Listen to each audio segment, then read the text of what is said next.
Ассалаумағалейкум қазақ елі, сіздермен бірге мен Диас Нұрғалымов. Бүгін біз әдеттегідей әлеуметтік желілерді бұзатын боламыз. Бүгінгі кезекте біз Instagram жүйесін бұзатын боламыз. Бұл видео тек ғылыми мақсатта ғана қолданылып, сіздерді алаяқтардан қорғау ретінде көрсетілген. Бізге тағы да CotaFake сайты қажет болады. Алдыңғы видеолардың бірінде сіздерге көрсетіп өткен болатынмын. CotaFake сайтына кіріп регистрация жасаймыз.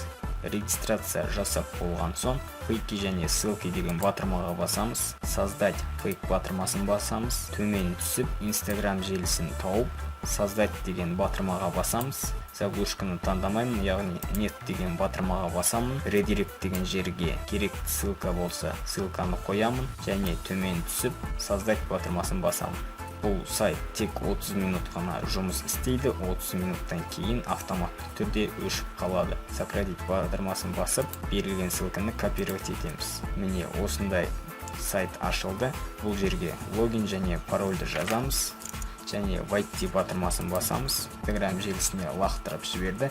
Жаңағы жазған логин мен пароль CotaFake сайтының базасына түскен болатын.